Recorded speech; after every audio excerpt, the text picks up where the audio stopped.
আসসালামু আলাইকুম এভরিওয়ান। আশা করি আপনারা সবাই ভালো আছেন। সবাইকে স্বাগতম the daily bus with Ali Noor এর নতুন একটি পডকাস্ট অনুষ্ঠানে। আজ আমার গেস্ট ছিলেন একজন অসাধারণ লেখক, যিনি তার লেখার মাধ্যমে আমাদের মন এবং অনুভূতিকে ছুঁয়ে যান। তিনি শেয়ার করবেন তার সৃষ্টির প্রেরণা, লেখার জগতে তার যাত্রা এবং লেখার শক্তি সম্পর্কে তার দৃষ্টিভঙ্গি। ভিডিওটি না টেনে অবশ্যই পুরোটুকু দেখুন, কারণ এটি আপনাকে অনুপ্রাণিত করবে এবং নতুন কিছু শিখতে সাহায্য করবে। চলুন শুরু করা যাক আমার নতুন একটি পডকাস্ট অনুষ্ঠান। আজকে আমার গেস্ট থাকবে আজিজুন নাহার আখি। চলুন শুরু করা যাক আমার পডকাস্ট অনুষ্ঠান। আজকে আমার যে গেস্ট, সে একজন প্রধান শিক্ষিকা এবং একজন লেখক। তো আজকে আমি ওনাকে গেস্ট করে আনছি অ্যাকচুয়ালি একজন লেখক হিসাবে। আমি আপনার আদ্যোপান্ত লেখা যে সবকিছু আমি জানতে চাই। একজন লেখক, একজন সাধারণ মানুষ থেকে কিভাবে লেখালেখি থেকে চিন্তা ভাবনা শুরু করছেন। ম্যাম, আমি সবকিছু জানতে চাই। আমি সবকিছু একদম বলবো। পডকাস্ট করতেছি। অনেক সময় আছে। আ আমরা অনেক বিষয় নিয়ে কথা বলবো আপনার লেখা নিয়ে। ১ম এ বলেন যে কেমন আছেন? আলহামদুলিল্লাহ ভালো আছি। আ সবকিছু মিলিয়ে আপনার নতুন একটা বই প্রকাশিত হচ্ছে। সবকিছু মিলিয়ে আপনার দিন, তারপরে আসলে ব্যস্ততা। লেখা একজন লেখকের কাছে তার সন্তানের মতো। আমরা সন্তানকে যেরকম লালন পালন করি, যত্ন করি, তো লেখকের কাছেও সেই লেখার প্রতিটা শব্দ, প্রতিটা বাক্য ঠিক সেরকমই। তো আমি এখনো লেখক হয়ে উঠতে পারছি কিনা জানি না। অর্থাৎ মনের ভিতর থেকে আ কথাগুলো বর্ণমালায় সাজিয়ে লেখার চেষ্টা করছি। আচ্ছা আন্টি, অ্যাকচুয়ালি এই লেখার যে লেখালেখি যে শুরু, এই জিনিসটা একদম শুরু হইছিল কবে থেকে? আস কিভাবে? কি চিন্তা করে কেমনে মনে আসলে করলেন এই যে মানে আমি যদি বলি লেখা শুরু সেই আমি তখন প্রাইমারিতে পড়ি। ও তখন যে লিখতাম তখন আসলে ওই খেলার ছলে লেখা যাকে বলে, ওগুলো এখন আমার কাছে মানে সংরক্ষণেও নাই। তখন লিখতাম যে। মানে তখন প্রাইমারি স্কুল বলতে মানে আমি একদম একদম প্রাইমারি ৪-৫ এ হয়তো তখন ওই ২-১ টা সময় থেকে লেখা ওই শুরু? ২-১ টা বাক্য তখন আচ্ছা, হয়তো আচ্ছা। ২-৩ টা বাক্য ওরকম লিখতাম। বা তখন ছন্দে, ছন্দে মিল যাকে বলে। এখন হুম, যেটা আমরা বলি যে ছন্দ কবিতা। তো আচ্ছা। ওরকম লিখতাম। ওটাকে আসলে আনুষ্ঠানিক লেখা বলে না। আ তবে মনে পড়ে যে তখন লিখতাম। তারপরে আ ওই লেখাগুলো কোথাও প্রকাশিত হয় নাই। লেখাগুলো হয়তোবা আমার কোনো খাতার পাতায় এরকম ছিল। তারপর প্রাইমারি গণ্ডি পেরিয়ে যখন আমি হাই স্কুলে উঠলাম তখন আ আমি একটা লেখা লিখি। একটা আ যাই হোক একটা ভালো লাগার মুহূর্ত থেকে লেখা। এটা আ কিসের সময়? এটা সম্ভবত তখন অ ১৯৮৮ সাল। ১৯৮৮ ৮৮ সাল। সাল, হ্যাঁ, আচ্ছা, বন্যা আচ্ছা। ছিল চারদিকে। আচ্ছা, আচ্ছা। তখন আমি ওই ক্লাস সময় ক্লাস 8 এ পড়ি তখন আমি। আপনি ক্লাস 8 এ পড়েন ওই সময়? হ্যাঁ, ওই সময় আমি আ লিখছিলাম সেই কবিতাটাও আমি একটা কবিতা লিখি তখন। তো সেই কবিতাটাও ওই আমি অ্যা তখন প্রকাশ যে করা, বাইরে কাউকে বলা, কেমন যেন একটা লজ্জা লাগতো যে আমি লিখি এটা বলব আচ্ছা, কিভাবে? আচ্ছা। ওই লেখাগুলো তখন আমার খাতার ভেতরে থাকতো। হয়তোবা আমার কিছু ঘনিষ্ঠ বান্ধবী যারা তারা হুম। দেখতো এবং অনেকে বলতো আমাকে যে স্কুলের ম্যাগাজিনে দেওয়ার জন্য। কিন্তু তখন আমার লজ্জা লাগতো যে না কি লিখলাম? তখন দিতাম না। কিন্তু আমি লিখতাম সেই সময় সেই থেকে। সময় থেকে। আচ্ছা, আ আচ্ছা। ওই ডায়েরি গুলা কি এখনো মানে না, আছে? আমার ডায়েরিগুলি মানে যেহেতু আ আমি মেয়ে মানুষ, আমার জীবনের অনেক জায়গায় পরিবর্তন। আর তখন আমরা গ্রামে ছিলাম। আচ্ছা, আচ্ছা। গ্রাম থেকে শহর, আ তারপরে পড়ালেখা, বিয়ে। তো সবকিছু মিলে আ কিছু লেখা নাই কিন্তু ২-১ টা লেখা মাথায় আছে যেটা হয়তো খাতায় নাই। আচ্ছা, আ আচ্ছা। ২-১ টা লেখা মাথায় আছে। তো ভাবছি যে ওই লেখাগুলো মাথায় থেকে যা মনে আছে তাই আবার একটু লেখার চেষ্টা করব এটাই। আচ্ছা ম্যাম, আপনি আসলে সব জিনিস তো মনে নাই। কারণ অনেক আগের কথা। হ্যাঁ, সেটা হ্যাঁ। হচ্ছে আপনার প্রাইমারি স্কুল যখন ক্লাস 4 এ ছিলেন। হুম। কিন্তু তারপরেও যে লেখা একদম যেটা আপনার মনে আছে, ১ম যে লেখাটা যেটা লিখছিলেন, তখন আপনার অনুভূতি কেমন ছিল? আ আমার আমার যেটা মনে পড়া যেটা লেখা হুম। সেটা তখন আমি বললাম যে আমি ১৯৮৮ সালে বন্যার ভিতরে। আ তখন তখনকার অনুভূতিটা একটা কিশোরী মেয়ে তখন আমি। আচ্ছা। অ্যা তখনকার অনুভূতিটা এখনো আমার মনে আছে। যে আমি ওই কি দৃশ্য দেখে আমি একটু শেয়ার লিখেছিলাম। করেন, একটু শুনি, আমরাও শুনি, আ আমার গেস্টরাও শুনবে। আ আসলে ওইখানে মানে আমি আ এটা না বললেই নয়। ওইখানে আমাদের চারদিকে বন্যা ছিল। তখন অনেক পানি। তখন ৮৮ তে মনে হয় আমাদের মানিকগঞ্জ শহর তো পানির নিচেই। সারা বাংলাদেশে ভয়াবহ বন্যা। তো আমি ঐদিন যেদিনকে আমি লেখাটা যেদিনকার লেখা সেদিন আ আমি শাড়ি পরেছিলাম আমার মনে আছে। সম্ভবত আমার বড় মা মানে বড় কাকি যাকে বলে, বড় মার কোনো নতুন শাড়ি। আ শাড়ি পরেছিলাম। আমি এবং মানে মোটামুটি সাজছিলাম তখন। ক্লাস 8 এ পড়ি। ও তখন একটা নৌকা আসে। একটা নৌকা, বাইসের নৌকা যাকে বলে। তো বাইসের নৌকার মধ্যে অনেক লোক ছিল। তো সেইখানে একজনকে দেখে আমার লেখাটা। আ ২২ এর নৌকার বাইসের নৌকার ভিতরে একজন ছিল যাকে দেখে দিয়ে আমার আমার আমার লেখাটা। অবশ্য তাকে লেখাটা কখনো বলা হয় নাই। আর এখন বলার সুযোগ নাই। কারণ সে এখন ধরা-ছোঁয়ার বাইরে। সে পৃথিবীতেই নাই। আ তাকে বলা হয় নাই। তবে জানতো যে আমি লিখছিলাম তাকে নিয়ে। পরে জানছে অবশ্য। এটাই। তো অনুভূতি সেরকম, সেই সময়টা কিরকম ছিল? ওই আ যখন লিখছিলেন যে কিভাবে লিখবো, কেমনে শুরু করবো, হ্যাঁ, এইসব জিনিসগুলো কি মাথায় তখন না আসছিল? তখন সেটা মাথায় আসে নাই। মানে জাস্ট আমার মানে ওই দৃশ্য দেখে বা বললাম তো একটা নির্দিষ্ট মানুষের ব হুম, কেন হুম, যেন হুম। আমার মানে তাকে দেখেই তখন মনে হচ্ছিল যে আমি একটু মানে ২-৪ ৫-৬ লাইন হয়তোবা লিখছিলাম তখন।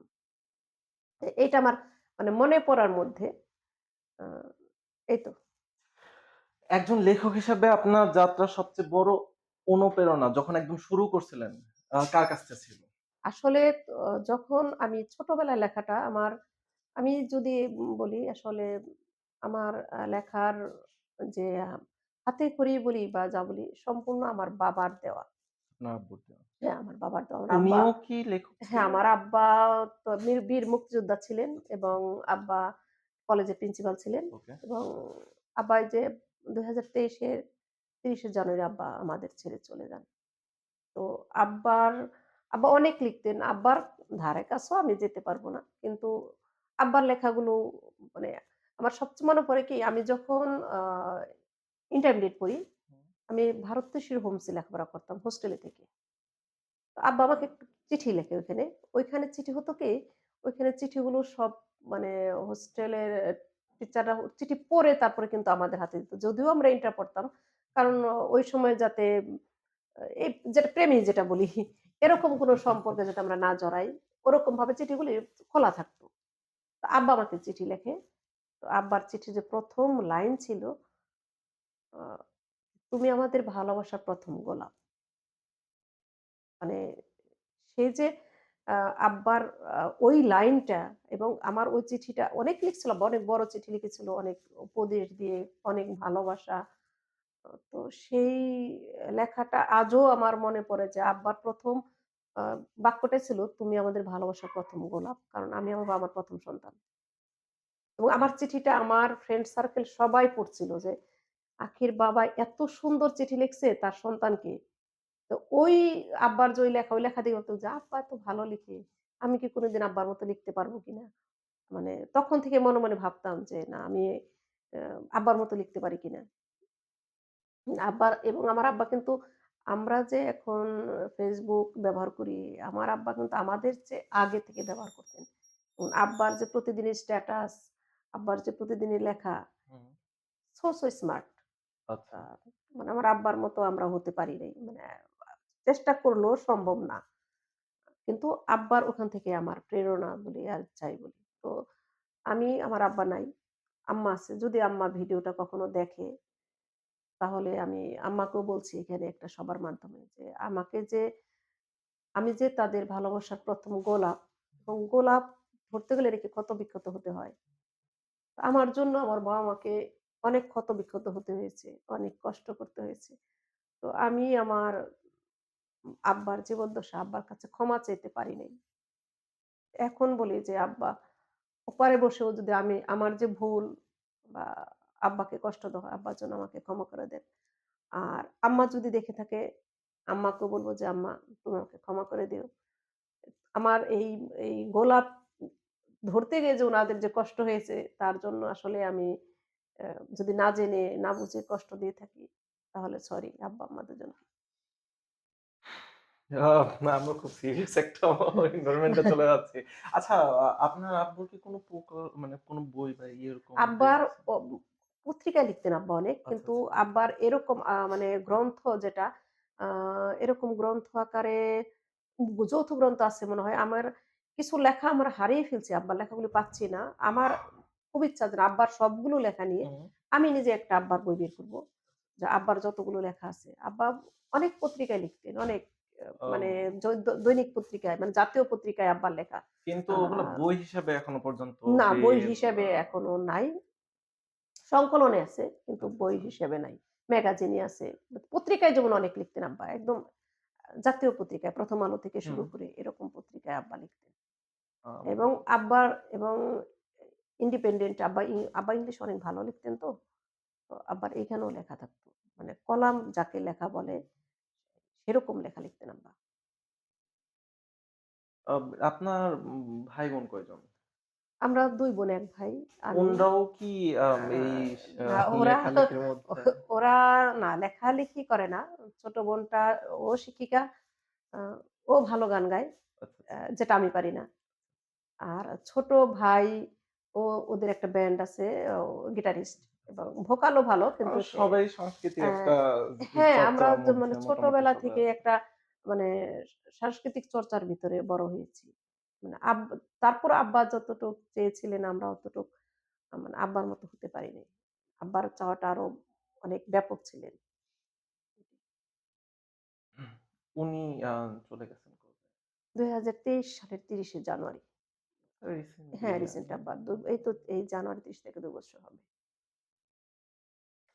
আচ্ছা অ্যাকচুয়ালি আমি আরেকটা জিনিস একটু জানতে চাই। এটা হচ্ছে একজন লেখকের লেখকের আসলে প্রক্রিয়াটা কেমন থাকে? কারণ আমি আসলে লেখালেখির মধ্যে কখনোই করিনি। আসলে মানে লেখক হওয়া অনেক বড় ব্যাপার। ওইটা আ আমি এখনো আচ্ছা আমার আপনার প্রক্রিয়াটা কেমন? বলেন তো আচ্ছা আপনার আমার লেখালেখি কেমন? প্রক্রিয়াটা হলো কি, আসলে মানুষের কোনো জিনিস সৃষ্টি করতে গেলে ধ্বংস থেকেই মনে হয় শুরু হয়।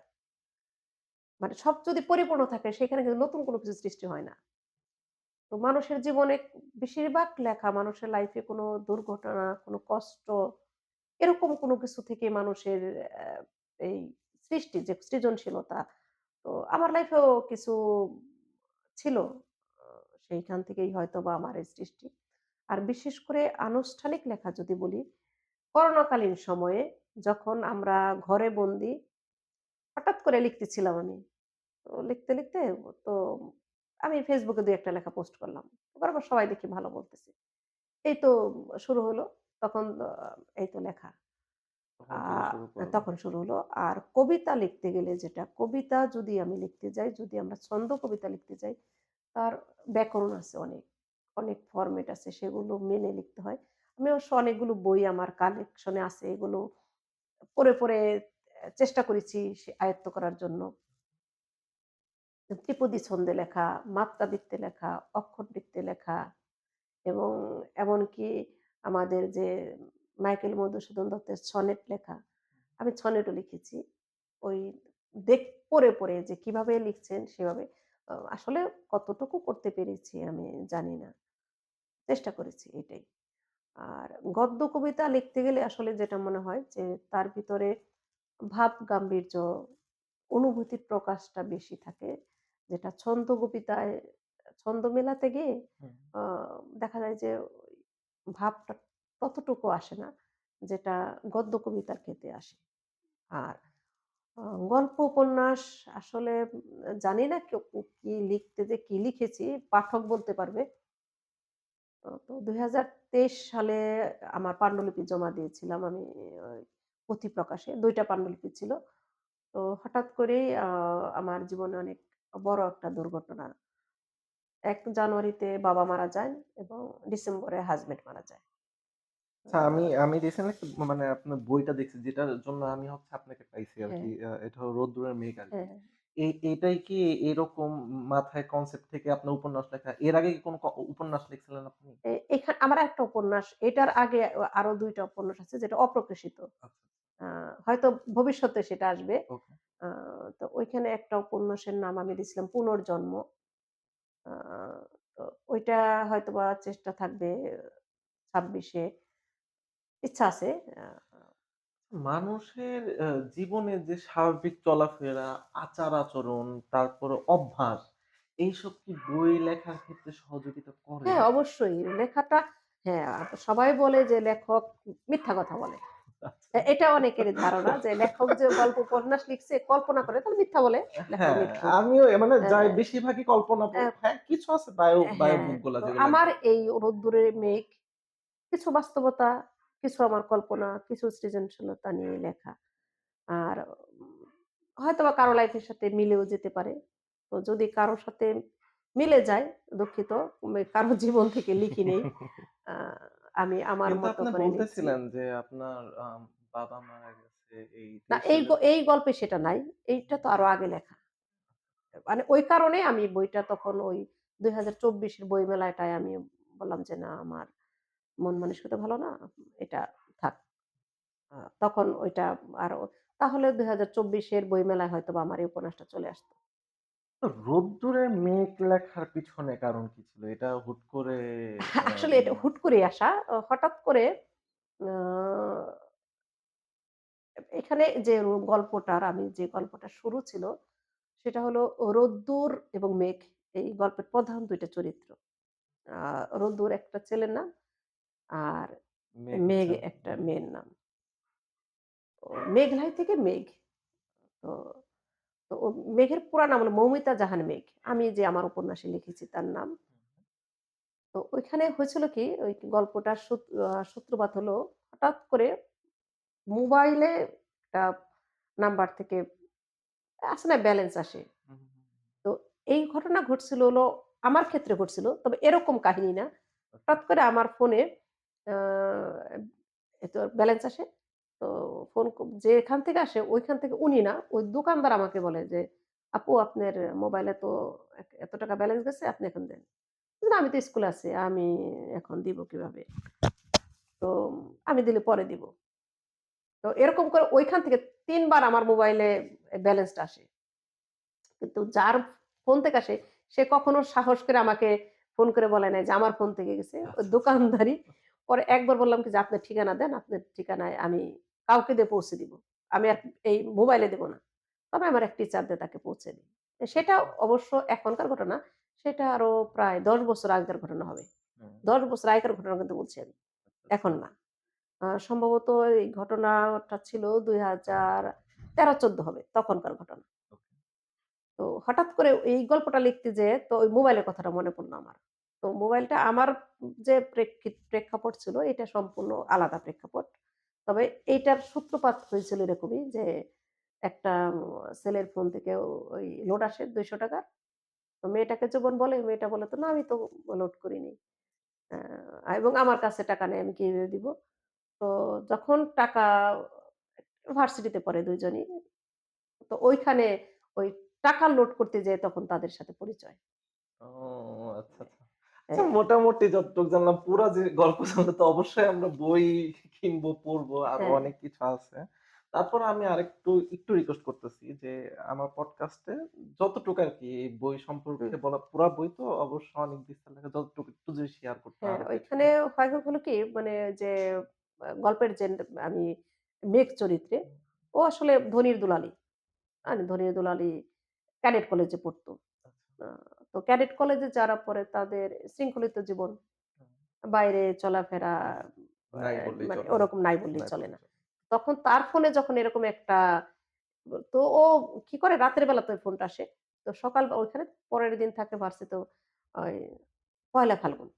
তো ফাল্গুন উৎসব। যে একটা ক্যাডেটের মেয়ে ও তো ভিতরে থাকছে। ও তো বাইরে জানে না যে কি হয় না হয়। তো ওর মাও বলে যে, "না মেয়ে যাক, সমস্যা নাই।" তো ফাল্গুনে তো সবাই বাসন্তী রঙের শাড়ি পরে, হলুদ শাড়ি পরে। ও তা পরে না। ও নীল রঙের শাড়ি পরে। তো শাড়ি পরে যখন যায় তখন ওইখানে যাওয়ার পর আবার ফোনটা আসে যে, "আপনাকে বলছিলাম, সে তো স্টুডেন্ট, তার টাকাটা দরকার। আপনাকে মোবাইলে টাকা আসছিল, আপনি আমার টাকা পাঠালেন না।" তখন ও বলে যে, "না আসলে আমার তো মনে নেই। ঠিক আছে দিচ্ছি।" তো টাকা যখন লোড করতে যাচ্ছে ঠিক তখনই সম্ভবত তখনই ওদের সাথে যাক ওই দেখা, পরিচয় পরিচয়। দেখা। এই তো আস্তে, আস্তে ১ দিন ২ দিন একসাথে। তাদের সাথে আ সম্পর্কের পরে বিয়েও হয়। কিন্তু আবার দুজন আলাদা আ আচ্ছা, কিছু জিনিস তোমার থাকছে সাসপেন্সই হ্যাঁ, থাক হ্যাঁ, আসলে। আলাদা। কিছু জিনিস সাসপেন্স হ্যাঁ, থাক। হ্যাঁ। আম আ বইটা কোন প্রকাশন থেকে এটা প্রকাশিত হয়েছে? বইটা পুঁথি প্রকাশ থেকে বের হয়েছে। পুঁথি প্রকাশ থেকে পুঁথি হয়েছে। প্রকাশ, হ্যাঁ। এখন কি অলরেডি রকমারিতে আমরা এভেইলেবল হ্যাঁ, পাচ্ছি? এখন এভেইলেবল আছে রকমারিতে। আ আর যেহেতু বইমেলায় ২১ এর বইমেলায় ওনাদের স্টলে পাওয়া যাবে। হুম, যে ৳২৪ প্রাইস রাখছে। হ্যাঁ, ওইখানে সেটাই লেখা দেখা যাচ্ছে। হয়তোবা কিছু কমিশন নিবে এখান থেকে। আচ্ছা ম্যাম, এই এখন, এখন যে এখনো তো লেখালেখি করেন। হ্যাঁ, এখনো হ্যাঁ, করি। লেখালেখি করেন। এখন আপনার অনুপ্রেরণা কে? এখন সবচেয়ে বেশি অনুপ্রেরণা এই মুহূর্তে এখন কার কাছে বেশি পান? আসলে আমি এই আ করোনাকালীনের মধ্যে অনুপ্রেরণা পেয়েছি আমার ২ সন্তানের কাছ থেকে। আমার ১ম যে কাব্যগ্রন্থ সেটা কিন্তু আমি উৎসর্গ করেছি আমার ২ ছেলে-মেয়েকে। ওদের উৎসাহ উদ্দীপনায়। আর এখন যদি বলি আমার লেখা, এখন যেহেতু অনলাইন প্ল্যাটফর্ম হুম, আ অনেকেই অনেক মানে বিস্তৃত হয়ে গেছে মানুষের জীবন। যদি আমরা কিছু পোস্ট করি দেখা যায় যে সেটা নিয়ে অনেকেই বলে। হুম, হুম, তো হুম। আমার আশেপাশের লোকজন, আমার বন্ধু-বান্ধব, আমার শুভাকাঙ্ক্ষী তাদের উৎসাহ উদ্দীপনায় আমার এই এখনকার লেখায় এবং আমার একটা ওয়েবসাইট আছে। আচ্ছা। আমি যেখানে শুধু আমার ওয়েবসাইটে আমার গল্প, ছড়া, কবিতা, উপন্যাস, শিশুতোষ লেখা, কিছু মোটিভেশনাল লেখা, চিঠি এই সবগুলো আছে। আর আরেকটা জিনিস হলো আমার সবচেয়ে প্রকৃতি আমাকে টানে। অর্থাৎ আমি অ্যা অ্যা চেষ্টা করি সূর্যোদয় দেখার জন্য। মানে ভোরে যাতে সূর্য ওঠার মুহূর্তটা আমি দেখি, সেটা দেখার চেষ্টা করি। আর আমার দেখা যাবে যে আমি প্রতিটা লেখার ভিতরে আমার এই প্রকৃতির যে সৌন্দর্য সেটা আছে তার ভিতরে। আমার মনে হয় যে যদি সত্যিকারের উৎসাহ যাকে বলে, প্রকৃতিই মনে হয় আমাকে উৎসাহ দেয় লিখতে। এবং এই প্রকৃতির কাছে সবচেয়ে বেশি উৎসাহ পাওয়া হ্যাঁ, যায় উৎসাহ এইসব পাই জিনিস। লেখার জন্য। আপনার লেখার মধ্যে কি এইসব জিনিসগুলো সবচেয়ে বেশি হ্যাঁ, থাকে? অবশ্যই প্রকৃতি? আমার হ্যাঁ, প্রকৃতির সবকিছুই আছে আমার লেখার ভিতরে। এবং শুধু প্রকৃতি না, বাস্তবধর্মী কিছু ঘটনা, মানুষের জীবন ঘনিষ্ঠ ঘটনা। হুম, এসবও আমার লেখার ভিতরে পাওয়া যাবে। যে মানুষের জীবন এই যে যদি বলি যে সমসাময়িক কিছু ঘটনা থাকে। এই যে আমাদের ২৪ সালে যে একটা বিপ্লব হয়ে গেল। হুম, এটা নিয়েও হুম, কিন্তু হুম। আমার লেখা আছে। যেমন মুগ্ধকে নিয়ে আমার একটা কবিতা লেখা আছে। ওই আবু সাইদকে নিয়ে লেখা আছে। মানে আচ্ছা। এরকম মানে আ ওই সময় বসে, বসে মানে তখন মনে হয় যে এই ঘটনার উপরে একটা লেখা লিখি। তো সেক্ষেত্রে আমি কি একটু বলতে পারি যে কবির একটু হলেও চিন্তার মধ্যে চলে যায়। চিন্তা করে একটু হলেও চিন্তার প্রবণতায় লেখে। কাইন্ড অফ বললেন যে কিছুক্ষণ আগে আপনি বললেন যে কবি না মিথ্যা বলে। তো সেটাকে আমি বলতে পারি। না আসলেই মানে যে মানে চিন্তা ছাড়া তো আসলে না আমি চিন্তা না, মনে করি। না, না চিন্তা তো আসবেই। যেকোনো একটা ঘটনা চোখে দেখার পরে লেখা অবশ্যই একটু চিন্তা করতে হয়। তবে আমার লেখাগুলি যেটা মানে আমি আসলে অতটুক সময় পাই না আমার লেখার জন্য। যেহেতু সংসার, সন্তান, পেশাগত দায়িত্ব। তো সব শেষ করে হুম। লেখা, সেই লেখার সময়টা খুবই কম। একেবারেই নগণ্য। আপনার আর এই 'রোদ্দুরের মেঘ' এইটা লিখতে আপনার মোটামুটি কতদিন সময় লেগেছিল? এইটা এখন তো লিখছিলাম তো ২-৩ বছর আগে। ২-৩ বছর আগে থেকে লেখা না, শুরু না, না করছিলেন? এই লেখাটা ওই সময় শেষ করা মানে ২-৩ বছর ২ বছর আগে ২০২৩ এ এটা আমার কমপ্লিট লেখা। ২০২৩ এ পাঠিয়েছিলাম পান্ডুলিপি। আর মোটামুটি কতদিন থেকে শুরু করেছিলেন? এটা লিখতে মাসখানেক হবে সম্ভবত। মাসখানেক হবে। সবই হচ্ছে নোটে করে রাখতেন। মোবাইলে আরকি নোটে করার পরে আমি ল্যাপটপে ই করে করতাম। আমি কনভার্ট করে হ্যাঁ, হয়তো আপনার এমএস ওয়ার্ড এ বা আমার একটা ওয়েবসাইট আছে যেটা উম আচ্ছা, ওয়েবসাইটটা একটু যদি বলতেন আমি একটু অ্যাড্রেসটা আ আচ্ছা, আমি লাস্টে হ্যাঁ, করে হ্যাঁ, দিই। হ্যাঁ। আচ্ছা। আমার ওয়েবসাইটটা ওইটা করারও একটা তো উদ্দেশ্য থাকে মানুষের। যে কেন আমি একটা শিক্ষক হয়ে কেন Google কে আমি টাকা দিচ্ছি? হুম। ওয়েবসাইট কেন বানাচ্ছি? তো ওয়েবসাইট বানানোর একটা উদ্দেশ্য হলো কি যে আমাদের লেখাগুলো আ যদি আমরা বই আকারে বের না করি, আ মোবাইল হারায় যেতে পারে বা যেমন আমার একটা ইমেইল হ্যাক হয়ে গেছে। আমার অনেক কিছু নষ্ট হয়ে গেছে। তো এই লেখাগুলো আমি আমার সংরক্ষণ করব কোথায়?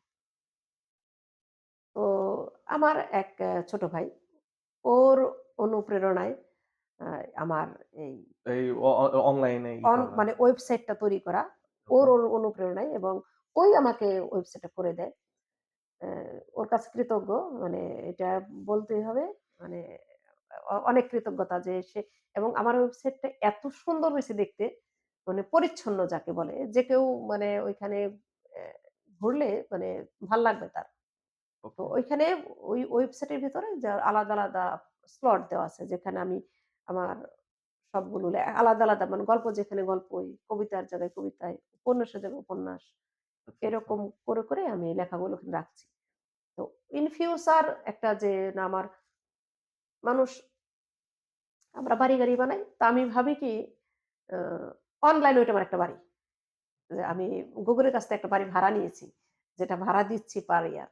আমার এখান থেকে কোনো অ্যা ইনকাম নাই, কোনো কিছু নাই। কিন্তু আমি জাস্ট ওই আমার এই লেখাগুলো সংরক্ষণ করার জন্য আমি এই ওয়েবসাইটটা বানানো। মোটামুটি ওই ওয়েবসাইটে অথবা আপনার কাছেই বলা চলে। মোটামুটি আপনার কতগুলো কবিতা, উপন্যাস এবং আ ছোট গল্প আমার লেখা আছে? কবিতা ৩০০ র বেশি হবে। কবিতা হবে। মনে হয় ৩০০ হবে সম্ভবত যদি আমি ওয়েবসাইট প্লাস বাইরে যা লিখেছি তা বাইরে যে মিলে। হার্ড আ কপিতে। মানে হ্যাঁ, হার্ড কপি থেকে। আর উপন্যাস হিসাব করে বলতে হবে।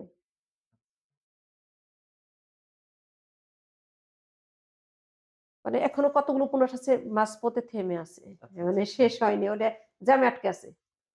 উম ৮-৭-৮ টা হবে আমার উপন্যাস হবে। উপন্যাস ৭-৮ হ্যাঁ, টা। ৭-৮ টা হবে। আর শিশুতোষ গল্প যেটা বলে শুধুমাত্র আ শিক্ষামূলক যেটা গল্প, হুম। শিশুদের জন্য উদ্দেশ্যে লেখা, এগুলো ৫-৬ টা গল্প হবে। এগুলো আছে ছোট।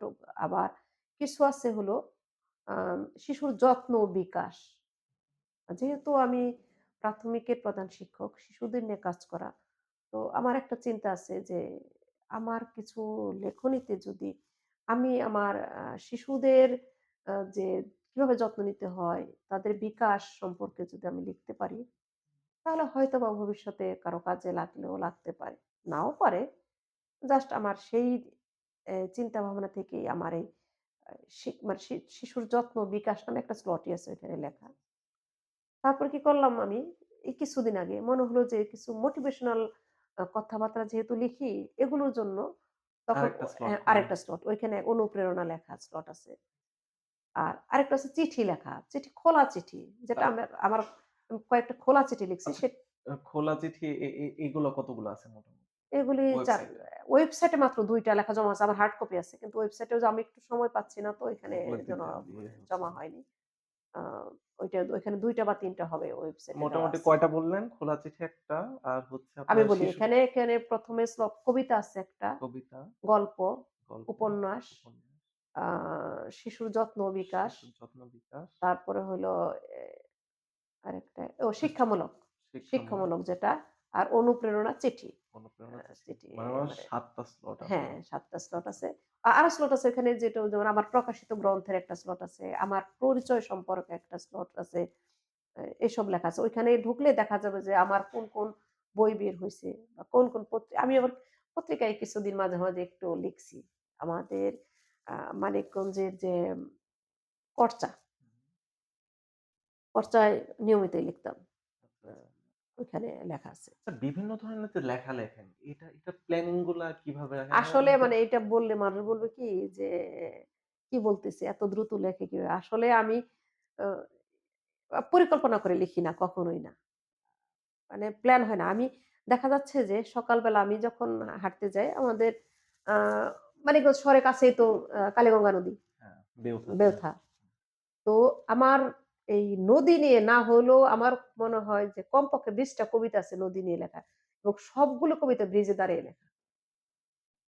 সবগুলো কবিতাই আমি ব্রিজে দাঁড়িয়ে ব্রিজে দাঁড়িয়ে লিখছি এবং কেউ হয়তো আমি ভাবি কি আমি যে মোবাইলে টাইপ করতেছি, অনেকেই একটু হাসে ভাবে যে এই মহিলাটা কার সাথে চ্যাটিং করছে কিনা। আমাদের তো মানে মেয়েদের নানা সমস্যা। যে মোবাইলে যে আমি লিখছি হ্যাঁ। আ সেটা না ভেবে যে হয়তোবা কেউ কি চ্যাটিং করছে? তা আমি যেভাবে ভাবুক। আমি ওভাবেই মানে লিখছি। আ তো এরকম। মানে প্ল্যান করে লেখা যেমন কিছু করতে হলে আসলে সামাজিক এইসব চাপগুলা পড়ে এগুলা মাথায় না নিয়ে সামনে আগানো হ্যাঁ, মানে উচিত আসলে আরকি। এটা হয়ই। যেমন এরকমও শুনতে হয় আমাকে, এখনো হয় যে শিক্ষকতা করে এইটাই তো বেস্ট। আমার লেখালেখি করার দরকার কি? আমি হলো কি মানে আমি স্কুল যেহেতু আমার ৪:৩০ পর্যন্ত বাসায় ফিরতে ৫টা বেজে যায়। তো আসরের নামাজ পড়েই মানুষ হয়তোবা দেখা যাবে যে পাশের ফ্ল্যাটে গল্প করছে, কোথাও আড্ডা দিচ্ছে। তা আমি ওই সময়টা কাজে লাগাই আমার লেখালেখিতে। যে আমি কোথাও বাইরে যেয়ে সময় না কাটিয়ে, আড্ডা না দিয়ে আমি চেষ্টা করি যে এটুক সময় আমি যদি কিছু সৃষ্টি করে যেতে পারি। যদি আমি তো মরে যাবো। আ সবাই মরে যাবে। জানি আমার লেখা কেউ পড়বে কিনা তাও আমি জানি না। কিন্তু আমার মনে হয় যে না যদি কিছু লিখে রেখে যেতে পারি, যদি ভবিষ্যৎ প্রজন্ম বলে যে না ওই মানুষটা এটা লিখে গেছে। এইজন্যই লেখা। তাছাড়া লিখতেও তো সময় লাগে, কষ্ট লাগে। আচ্ছা ম্যাম, কষ্ট থেকে মনে আসলো ম্যাম, আম যখনই কোনো কবিতা হোক বা উপন্যাস হোক বা ছোট গল্প যাই হোক, এইসব যখন আপনি লেখেন, তখন অবশ্যই তো চ্যালেঞ্জের সম্মুখীন হন। হ্যাঁ, অবশ্যই ওই চ্যালেঞ্জের চ্যালেঞ্জ গুলা সমস্যা। কি রকম আর ওগুলা মানে ফেস করেন কিভাবে? ওগুলা উম উম রিকভার করেন কিভাবে? কেমনে? আসলে চ্যালেঞ্জ তো অনেক চ্যালেঞ্জ হয়। আ সেটা হলো যেহেতু চাকরিজীবী আ নারী যারা হুম, তাদের তো চ্যালেঞ্জ অনেক। তো আ লিখতে গেলে দেখা যাচ্ছে আমি এমন একটা কিছু লিখছি, লেখার সময় হুম। বাসায় বসেই লিখছি। আমার সন্তানদের তখন হয়তোবা তাদের খাবার দিতে হবে। আমার তো লেখায় ডুবে গেছি অলরেডি। যে আমার তখন কি করা হয় লেখাটা ওখানে থামিয়ে দিতে হয়। তখন ওই চিন্তা তখন ভাবনাগুলো তো তখন দেখা যাচ্ছে আমি পরে যখন বসি তখন আমি যে চিন্তাটা করেছিলাম তখন ওইটা সেই ই চিন্তাটা হয় আর না। আসে না। হয়তোবা আ আমরা তো নোট করে আমরা লেখাটা নোট করে রাখতে হ্যাঁ, পারি। বাট চিন্তা তো আর চিন্তা নোট নোট করা করে যায় রাখা না। যায় না। তো সেটা বললাম যে কোনো একটা প্ল্যান করা থাকে যে এইটা লিখবো। কিন্তু দেখা যাচ্ছে যে পরিবেশ পরিস্থিতিতে প্ল্যানটা সম্পূর্ণ চেঞ্জ হয়ে যায়। আগের প্ল্যানটা উম আমরা যতই বলি যে মানুষের ব্রেইন কম্পিউটার চেয়েও ভালো। অবশ্যই ভালো মানুষের ব্রেইন। কিন্তু ধারণ ক্ষমতা এত নাই যে আমি একটা কল্পনা করে রাখলাম, সেই কল্পনাটা ঠিক সেই জায়গায় আছে। হয় কল্পনাটা ডাইভার্ট হয়ে ডান দিকে যাবে, নয় বাম দিকে যাবে। স্থির তো থাকে না। না। তো যে লেখে, লেখার ক্ষেত্রেও তার এরকম হয়। তো অ্যা এটা ফেস করেন কিভাবে? এটা এখন সম্মুখীন ওই হন যে কিভাবে? হয়তোবা আমার লেখার মানে পাল্টে যায়, পরিবেশটা ও পাল্টে যায়। আচ্ছা, আচ্ছা, আচ্ছা। কিন্তু কিছু করার নাই। আ যেহেতু আ আমাদের কাজ করে জীবনটা আসলে আমি যেটা মনে করি, মানুষের জীবন একটা জটিল সমীকরণে আবদ্ধ। আর আমরা গণিতের সমীকরণ হয়তো মিলাতে পারি। কিন্তু মানুষের জীবনের যে সমীকরণ, সেটা 99.99% মানুষ আ অমীমাংসিত রেখেই চলে যায়। মানে মানুষ মারা যায়। সেই জটিল সমীকরণ মধ্যে যতটুকু ভালো করা যায়, যতটুকু নিজের চিন্তা ধারণাকে বিকশিত করা যায়, তার চেষ্টা করে থাকি। জানি না কতটুক পারছি বা কতটুক পারবো, এটা জানি না। আপনার সৃষ্টিগুলা কিভাবে আসে? যেমন এই আমি একটা সৃষ্টি দেখতেছি রৌদ্রু আ বা প্লাস রৌদ্রু প্লাস মেঘ হ্যাঁ, হ্যাঁ। এর ২ টা চরিত্র প্লাস আরো তো চরিত্র। এইসব সৃষ্টিগুলা কিভাবে আসে আমি আসলে? আসলে যেমন এই অ্যা আবার আমি একটা এইটার সাথে আমি যে আমার আরেকটা উপন্যাসের কথা বলি। 'পুনর্জন্ম' একটা উপন্যাস লিখছিলাম। ওকে। ওইটা একটা রেল স্টেশনের ঘটনাকে নিয়ে যাই হোক ঘটনাটা বলব না। বললে তো আবার পাঠক সেটা হ্যাঁ, পড়বে না। থাক অবশ্যই ওইটাই। ওটা তো হঠাৎ করে ওইটা লিখতে গিয়ে আমি লিখতে গিয়ে যে আমি নিজেই কোথায় নিয়ে গেছি গল্প, মানে চোখের সামনে মনে হচ্ছে এটার পরে এটা হলে ভালো হয়, এটার পরে এটা হলে ভালো হয়। তো এরকম করে লেখাটা চলে আসছে। আর আরেকটা জিনিস হয় সেটা হলো আ যদি কোনো একটা শব্দ আমাকে সবচেয়ে বেশি লেখার ক্ষেত্রে আমি মনে করি যে কারো কাছে শোনা কোনো শব্দ আমাকে অনেক দূর টেনে নিয়ে যায়। সেই শব্দ থেকে বাক্য, বাক্য থেকে গল্প, গল্প থেকে উপন্যাস। যেমন এই রিসেন্ট অ যেহেতু ফেসবুকে আমরা সবাই থাকি অনলাইনে অনেক কাজ করে। তো ফেসবুকে আমি একটা গ্রুপের সাথে আছি। ওকে। তো ওইখানে আ একটা বলা হলো কি যে, মায়ের প্রতি ভালোবাসা হুম, ৫ দিনে প্রতিদিন একটা করে গল্প ওইখানে দেওয়ার জন্য। যার যা খুশি। মাকে নিয়ে লেখা। ওকে। তো ১ম এ ভাবলাম যে আমি আমার মাকে নিয়ে লিখি। ১ম দিন ভাবছিলাম সেটা। পরে আমি এমন একটা গল্প শুরু করলাম, যেমন আজকে সে গল্পটার লাস্ট দিন ছিল। আমি আ এই স্কুল থেকে ফেরার পরে ওই লাস্ট দিন সাবমিট করার কথা ছিল। স্কুল থেকে ফেরার পরে বাকিটুকু লিখতেছিলাম। লিখছিও এখন। লেখার শেষে যখন পোস্ট করছি, লেখার শেষে কিছু মানে শেষ হইছে কি হয় না এরকমভাবে গল্পটা শেষ হইছে। আমাকে কিছুক্ষণ আগে আমার এক বান্ধবী ফোন দিল যে, "গল্পটা কি এখানে শেষ নাকি আরো চলবে?" আচ্ছা, আচ্ছা, আচ্ছা, যে মানে ওরকমভাবে লেখা। আচ্ছা। মানে ওই মায়ের ভালোবাসার কথা মনে পড়ে আমি একটা গল্প লিখে ফেললাম। এরকমভাবে লেখা। আচ্ছা, সময়ের সাথে, সাথে আপনার শৈলী বা লেখার ধরন কি বিবর্তিত? হ্যাঁ, অবশ্যই। আমি যে আগের লেখাগুলিতে এখন নিজে আমি হাসি পাই। কি লিখছি আমি? মানে আগের যে লেখা, স্বাভাবিক মানুষ যদি আমরা মনে করি যে ধারালো কোনো জিনিসও যদি আমরা যেমন দা বটিতে কাজ করি, সেটা যদি আমরা নিয়মিত কাজ না করি সেটা কি হবে? জং ধরে যাবে। হুম, আর যখন প্রতিদিনই ওইটায় কাজ করব, সেটা নিশ্চয়ই ভালো থাকবে। এ মানুষের পড়ালেখায় বলি, যেকোনো কাজে যদি চর্চা থাকা হয়, চর্চা থাকলেও তো বেস্ট হবেই।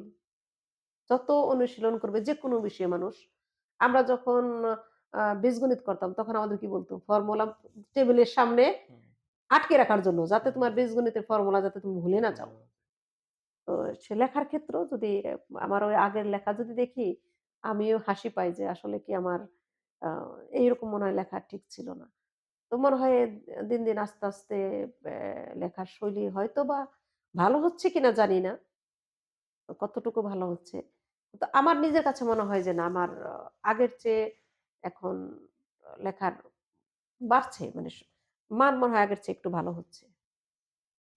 আপনার লেখা নিয়ে উম মানে যেটা বললেন যে আগের লেখাগুলা এখন তো লেখা নিয়ে ওই আগের লেখা নিয়েও কি আপনি একটু রিসার্চ করেন যে এটা একটু এইভাবে ইমপ্রুভ করা দরকার, এটা এইভাবে ইমপ্রুভ করা হুম, দরকার? সেটা হ্যাঁ, আমি মাঝে, মাঝে এডিট করি। মাঝে, মাঝে ওই লেখাগুলিকে আমি দেখি যে না এই শব্দটা তো এখানে ঠিক না। এটা তো চেঞ্জ করা উচিত। এটা, এটা করি আমি। আচ্ছা, আচ্ছা। এটা কি তাহলে সেই আগের লেখা থেকে একদম শুরু করেন? না সব লেখা এখন আমি ৩০০ কবিতা লিখছি। এখন ৩০০ কবিতা পড়তে গেলে তার তো নতুন কোনো সৃষ্টি হবে না। তবে আ আমি আগে বলব একটা যারা লিখতে গেলে পড়তে হয় বেশি আসলে। আসলে অনেক পড়া উচিত, পড়া উচিত, পড়া উচিত। আচ্ছা ম্যাম, বর্তমানে যে বাংলাদেশের কবিগুলো আছে, বর্তমানে যে কবিগুলো, আ কারণ অনেকেই দেখছি অনেক ভালো, ভালো কবিরা আ আপনার ওনাদের কোনো পাচ্ছে না, কোনো স্লট পাচ্ছে না। আবার এমনও দেখা যাচ্ছে এমন, এমন কিছু লেখক লাইক আমি এর আগের বারই হয়তোবা বলি যে মুস্তাক নামের একজন হ্যাঁ, হ্যাঁ, মানুষ, হ্যাঁ, হ্যাঁ, হ্যাঁ। আমি just shocked that was time যে কি ভাই এরাও প্রকাশিত। এদেরও বই প্রকাশ করছে কোনো একজন কোনো একটা হ্যাঁ, হ্যাঁ, প্রকাশক থেকে। সেইটাই তো। সেটা হলো যে এখন আমি যে লিখছি বা আমার মতো যারা লিখছে, আমরা কতটুকু ভালো লিখছি আমরা জানি না। যেহেতু এইটা যাচাই বাছাই করার কোনো ওয়ে নাই। আমরা লিখছি। তবে আসলেই লাগে যে যখন এরকম কিছু মানুষের বই বের হয়, আসলে কি মানে বইগুলো তো প্রকাশকদের কাছে টাকা দিয়ে বের করতে হয়। হুম, লেখক একজন আসলে মানুষ বেশিরভাগ অনেকেই আছে লেখা জমা আছে প্রকাশ করে না। কারণ হলো যে ওই লেখক বই প্রকাশ করতে গেলে তাকে অর্থের বিনিময়ে প্রকাশ করতে হয়। অর্থাৎ সে পরিশ্রম মেধা খাটিয়ে লিখছে, আবার যখন অর্থ দিচ্ছে। অর্থ দিতে হচ্ছে। কিন্তু যারা একবার যেমন নির্মলেন্দু গুণ, আনিসুর রহমান, ইমদাদুল হক মিলন এদের লেখা তো প্রকাশকরা যেয়ে নিয়ে আসে। তো তাদের মতো জায়গায় পৌঁছাতে গেলে তো অনেক সময় লাগবে। তো অবশ্য আমার 'রোদ্দুরের মেঘ' বইটা আমি এই বইটায় কোনো অর্থ দেইনি। এটা প্রকাশক তার নিজের অর্থায়নে প্রকাশ করেছেন। এখন যদি পাঠক এটা ক্রয় করে তাহলে হয়তোবা ওনাদের জন্য না ভালো হবে। তো এটাই। আপনি তো অনেক বেশি পড়েন। আমি বইও দেখছি আপনার। অনেক বেশি বই পড়েন আপনি। তো সেই ক্ষেত্রে রিসেন্টলি আপনি হয়তোবা রিসেন্টলি বইগুলো পড়ছেন। সেই ক্ষেত্রে কি বলতে পারেন যে এখনকার কবিগুলোর চিন্তা ভাবনা বা তাদের লেখার ধরন এটা কি আপার ফলে যাচ্ছে না ডাউন ফলে যাচ্ছে? না, না সেটা হলো কি তখনকার আমি আসলে আপনার একদম খোলা না, না, মতামতটা না হ্যাঁ চাচ্ছি। সেটা। সেটা হলো এখন যারা লিখে যে এখন সবার লেখা যে একেবারেই আ যে ডাউন হচ্ছে তা না। আসলে অ্যাম তখন যে প্ল্যাটফর্মটা ছিল, তখন যে চিন্তাভাবনা, তখনকার আ সবাই তো নজরুল হতে পারবে না, সবাই জসীমউদ্দিন, রবীন্দ্র হতে পারবে না। এটা সময়ে চেঞ্জ হয়ে গেছে, সেটা সম্ভব না। কিন্তু নজরুল, রবীন্দ্রনাথ হতে না পারলেও তাই কি সাহিত্য চর্চা থেমে থাকবে? না। তাহলে ভবিষ্যৎ প্রজন্মে শুধুমাত্র কি সেই পুরনো যারা ছিল আ গুণীজন তাদের শ্রদ্ধা রেখেই বলি, আ তাদেরটাই পড়বে। তাহলে এখনকার মানুষ তাহলে কিছু লিখবে না। যদি তাদেরকে আমরা শুধু ডাউনই রেখে দেই।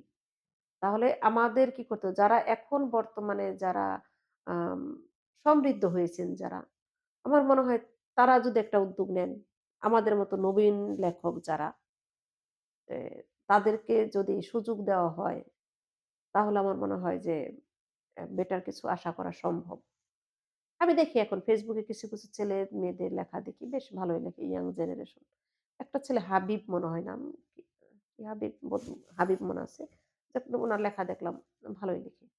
আচ্ছা, অনেকগুলো বই বের হইছে উনার। বর্তমানে বই পড়ার প্রতি মানুষের টু বি অনেস্ট আমার যেটা মনে হয়, আমার মনে হয় না যে তাদের মানে আগের চেয়ে এখন বই পড়ার প্রতি মানুষের আগ্রহ আছে। এখন বই এটা যদি একদম নতুন প্রজন্ম যারা হ্যাঁ, বলেন, আ তারা তো মনে হয় যে আরো কমে গেছে এই এখন জিনিসটা। ডিভাইস হওয়াতে যেটা হ্যাঁ। এখন আমাদের সন্তানেরাই কি করে? মোবাইলে গেমস খেলতেছে, হুম। সোশ্যাল মিডিয়া আছে, YouTube দেখছে, Instagram দেখছে। তারা বই দিয়ে বই পড়বে, আ বইয়ে কি লেখা আছে দেখবে সেটা না। এখন এদেরকে আম আচ্ছা, এটার জন্য কি পুরা সিস্টেমটাই চেঞ্জ করা লাইক আমি মানে আমি যেটা হ্যাঁ, আমি জাস্ট মনে করেন আমি জাস্ট বলছি হুম। এটা। সেটা হচ্ছে যদি কোন বই মানে কোন লেখা বইয়ের মধ্যে না থেকে একদম অনলাইন কোন ভিত্তিক এসে পড়ে ওটা পে এখন করে হ্যাঁ, এখন তো আছে। এখন ই-বুক আছে অনেক। হ্যাঁ, সেই ই-বুক আছে কিন্তু এগুলা এ প্রচলনও যদি বেশি হ্যাঁ, করে। এই ই-বুক হলে কি হবে? আছে ঠিকই। কিন্তু আমাদের সন্তানেরা আমি যখন ই-বুক কিনে দিব, সেই বুকে থাকে না তো। সে ইচ্ছা করলে তো ওখান থেকে সে YouTube এ যেতে পারছে। সে তার ইচ্ছামত গেমস খেলতে পারছে। অর্থাৎ ই-বুক যে সাফিসিয়েন্ট বাচ্চাদের জন্য, সেটাও হচ্ছে না। আসলে আ আমার মনে হয় যে বর্তমান আ প্রযুক্তি যত উন্নত হচ্ছে, বই তত পড়া মনে হয় আমরা বই থেকে দূরে সরে যাচ্ছি। আসলেই কি আম এটা কি আ শুধু প্রযুক্তিরই প্র দোষ দিবেন? না শুধু প্রযুক্তির দোষ না। এটা আমাদের পারিপার্শ্বিক অভিভাবক বলব বা শিক্ষা ব্যবস্থা বলব। সবকিছুরই উপরে বিরূপ প্রতিক্রিয়া। শুধু প্রযুক্তি না। প্রযুক্তি শুধু খারাপ দিচ্ছে না, ভালোও দিচ্ছে। আগে আমার কোথাও নে কারো অসুস্থ হলে আমার গিয়ে দেখতে হতো। এখন আমি একটা ফোন করলে জানতে পারি তার হুম, খবর। অবশ্যই পজিটিভ দিক তো আছেই। এবং এই সোশ্যাল মিডিয়ায় আমাদের যে এত ব্যাপক পরিচিতি, এটা প্রযুক্তির কারণে হয়েছে। পজিটিভ গুলি তো অবশ্যই পজিটিভ। কিন্তু এই মোবাইল গেম যেটা আছে, আমার মনে হয় যে একজন শিক্ষক বা একজন অভিভাবক হিসেবে আমার মানে মনে হয় যে এইটা যদি কোনমত স্টপ করা যেত অন্ততপক্ষে আন্ডার 18 যারা ইউজ হুম, করতেছে, ইউজারই বেশি। আন্ডার 18 ইউজারই বেশি। গেমিং ইউজার হ্যাঁ, যেগুলো। গেমিং ইউজার যাকে বলে। তারা কিছুই দেখছে না। তারা এমন জায়গায় ডুবে থাকে তারা পৃথিবীর কি হচ্ছে না হচ্ছে কোনো নিজেরাও ঐরকম একটা জগতের মধ্যে হ্যাঁ, নিজেদেরকে তারা ওই তারা মানে ইমাজিন করতেছে ওই জগতে। তারা নিজেকে ঐরকম চরিত্রে বসায় ফেলছে। তো এখন এই যে সামাজিকতা যেটা বলি, আগে কারো অসুস্থ হলে তার বাড়ি যেয়ে দেখত বা কাছে বসতো। এখন বাবা-মা অসুস্থ হলেই তো সন্তানেরা খোঁজ নেয় না। তো আস্তে, আস্তে মনে হয় যে সম্পর্কের ভিতরে যে আত্মিক একটা সম্পর্ক ওই সেটাও মনে হয় যে একটু মেকি বলবো আমি। মানে একটু মানে দূরে চলে গেছে। সে আগের মতটা নাই এরকম। আ আপনি কি মনে করেন কোনভাবে কি নতুন প্রজন্মকে আ এই বই পড়ার প্রতি আগ্রহ করা যায়? এখনো কি এই চান্সটা আছে? এখনো আমার মনে যেত যদি শিক্ষা ব্যবস্থাটাকে যদি আরেকটু ঢেলে সাজানো যেত। যে আমরা যে স্কুলে যে পড়ালেখাগুলো করাচ্ছি, আমাদের যদিও আমাদের স্কুলেও কিন্তু আমরা সেই মাল্টিমিডিয়া প্রজেক্টর ঢেলে সাজানো যেত বলতে মানে কি সেটা বুঝাচ্ছেন? হলো যে আ আমাদের যে পাঠ্য বইগুলো যেগুলো আছে, সে পাঠ্য বইগুলোতে যদি এই পড়ার বিষয়গুলো যদি একটু গল্পের আকারে সাজানো যেত। আচ্ছা, আচ্ছা। যাতে বাচ্চারা একটু মজা করে পড়তে পারত। যেমন এখন তবুও এখন অনেকটা যেমন মাল্টিমিডিয়া ক্লাস হচ্ছে। আমি মানে প্রযুক্তি যদি না থাকে তাহলে তো আমাদের জেনারেশন আগাবে না। কারণ না, না পুরা যে পুরো পৃথিবী তো এখন হ্যাঁ, প্রযুক্তির উপর প্রযুক্তি। চলছে। তো সেটা সাপোর্টিভ রেখে যদি কোনো অন্য কিছু করা যেত যে যার প্রতি বইয়ের প্রতি অথবা লেখাপড়ার প্রতি আগ্রহ জমতো ওদের যেমন আগে নতুন আগে প্রজন্মের। যেরকম লাইব্রেরিতে যে পড়তো মানুষ। হ্যাঁ, হ্যাঁ, লাইব্রেরিতে পড়তো। তো এখন তো মানুষ জানেই না মনে হয় যে মানিকগঞ্জে লাইব্রেরি আছে নাকি এটাই হ্যাঁ, জানে না অনেকে। মানে এই যে বেউথাতে পাবলিক হ্যাঁ, লাইব্রেরি এটা জানি না তো অনেকে। আমি গত মাসে একটা প্রোগ্রামে গিয়েছিলাম ডিসেম্বরে। হ্যাঁ, ডিসেম্বরে একটা প্রোগ্রামে। তো আমার মানে এত ভাল লাগছে মানে ঐদিন যাওয়ার পরে প্রায় ২০-২৫ টা ছেলে ওখানে বসে পড়তেছে। তো আমি এত ভাল লাগছে যে না আমি কোথায় আসলাম? এখন তো সব দেখি মোবাইলে থাকে। এরা দেখি না পড়তেছে এই জায়গায়। তো ওইখানে একটা প্রোগ্রামে যেয়ে ভাল লাগলো। তো এরকম পাবলিক লাইব্রেরিটা আসলে শহরের মাঝখানে যেতে, যেতে এক কোণায় হয়ে গেছে। শহরের মানুষরা পড়েছে, গ্রামের ছেলেমেয়েরা কি করবে? এটাই, এটাই বলছি। শহরের শহরের তো শহরে বাবা-মা না হয় যে আ শিল্পকলা আছে, শিল্পকলা শিশুকর যাচ্ছে। একাডেমি আছে। গ্রামের হ্যাঁ, মানুষরা কি গ্রামের করবে? মানুষ কি করবে? গ্রামের মানুষের বিনোদন হয় মোবাইল নিয়ে তারা ঘুরছে। এটা অ্যা সবাই পাচ্ছে, হ্যাঁ, অলওয়েজ পাচ্ছে পাচ্ছে। এভেইলেবল এখন। এখন আমার মনে হয় যে আন্ডার 18 এর একটা যদি স্কোপ থাকতো তাহলে হয়তো আসলে এটা আর মনে হয় সম্ভব না। আ আন আমরা আন্ডার 18 এটা কেন হবে না? এটাও আমি বলি। কারণ হচ্ছে যদি আমাদের জেনারেশন আন্ডার 18 পর্যন্ত মোবাইল, কম্পিউটার ইউজ নাই করানো হয়, তো 18 পর সে বুঝবেই কতটুকু আগায় যাবে। সো আ আমার মনে হয় যে প্রযুক্তিটাকে ইউজ না, করে বই পড়ানো যেমন ই-বুকের কথা বললেন, হুম, এইসব জিনিসের প্রতি যদি আরো বেশি না প্রচারণা সেইটাই মানে আমার কথা মোবাইল ইউজ করুক। এই যে যেমন গেমিং যেটা আছে। গেমের মধ্যে কি আমরা পড়াশোনা আনতে পারি না?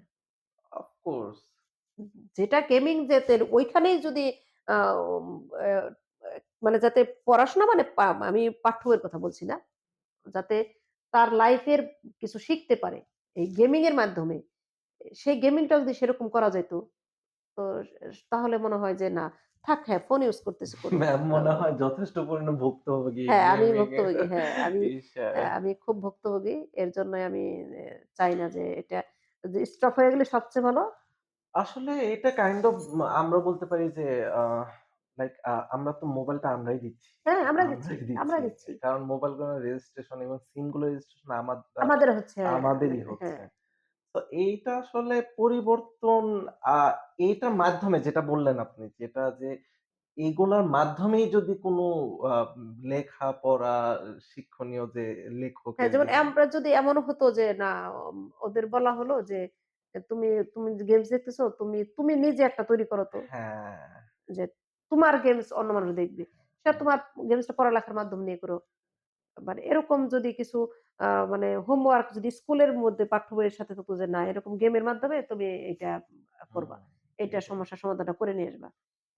আ আর ই-বুকটা যদি একটু এভেইলেবল হইতো, ই-বুক তো একটু কস্টলি একটু প্লাস ওই যে কস্টলি হ্যাঁ, এইজন্য তাহলে আর এখন বাচ্চারা পড়ার চেয়ে শোনে বেশি। হ্যাঁ, শোনার চেয়ে দেখে বেশি। মানে এটাই, সত্যি কথা। এটাই। যে এটা যদি সত্যি, আসলেই মানে সত্যি কথা এটা। পড়ার চেয়ে শুনে বেশি দেখা যায় সব আমি রাস্তাঘাটেও দিয়ে যে কানেও দিয়ে ইয়ারফোন দিয়ে রইছি। ও মানে ইভেন এমনও দেখি যে হেঁটে যাচ্ছে গেম খেলতে, খেলতে হ্যাঁ, যাচ্ছে। ও তার আশপাশে রাস্তায় কোনো পড়বে খোঁজ না কি খবর নেই। করবে কিছুই না। ও ২ হাত চলতে আছে। এটাই। আচ্ছা ম্যাম লেখার মাধ্যমে সমাজ বা সংস্কৃতিতে কি ধরনের পরিবর্তন আপনি আনতে চান? আসলে আমি যেটা মনে করি যে আ লেখা দিয়ে যদি আমি কিছু আ বাস্তব ঘটনাকে বা সমস্যার সমাধান হয়তো করতে পারব না। কিন্তু সমাধানের পথটা যদি বাতলে দিতে পারি, আ তাহলে মনে হয় যে না, কিছু মানুষের হাতে যদি যায় লেখাটা, কিছু মানুষ যদি পড়ে, হয়তোবা উপকারে আসতে পারে। তো যারা লিখে তাদের কাছেও যে আমার একটা বার্তা যে না, আমরা এমন কিছু সৃষ্টি করে যেতে চাই, যাতে ভবিষ্যৎ প্রজন্ম এখানে থেকে তারাও উৎসাহিত হয় কিছু লিখতে, কিছু সৃষ্টি করতে। এটাই। আচ্ছা ম্যাম আপনার তো অনেক লেখা, অনেক বড় সময়ই লেখেন। যেটা বললেন যে আপনার একদম মেইন হাতে কলমে লেখা ক্লাস 8 থেকে শুরু হইছে। তো এত বড় সময়ের মধ্যে না মাঝখানে থেমেছিল, মাঝখানে লিখিনি। অনেক বছর বন্ধ ছিল। তারপরও তো বলা চলে যে অনেকগুলাই আরকি।